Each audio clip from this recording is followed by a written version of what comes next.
Welcome to the Tech Egg. Don't get scrambled. Enjoy the video.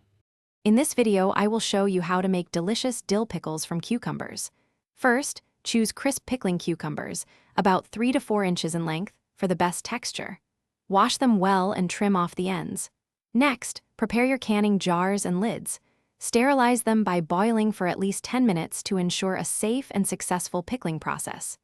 This crucial step prevents spoilage and ensures your pickles last longer. Now, let's create the flavorful brine that gives dill pickles their signature taste. In a large pot, combine 5 cups of water, 5 cups of white vinegar, and 1/2 cup of pickling salt.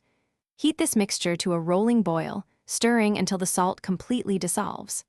While the brine heats, gather your aromatics, fresh dill heads, peeled garlic cloves, and a tablespoon of pickling spice for each jar. With your brine ready, it's time to pack the jars.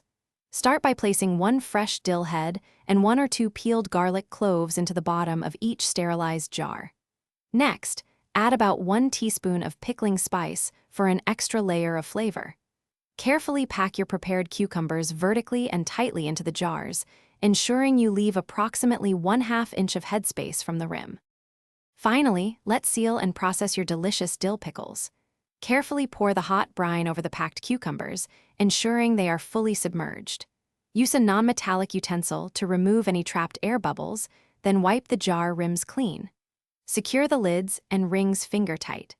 Process the jars in a boiling water bath for 10 to 15 minutes, allowing them to cool and seal completely for long-term storage. Thanks for watching. Consider subscribing if I helped unscramble your problems.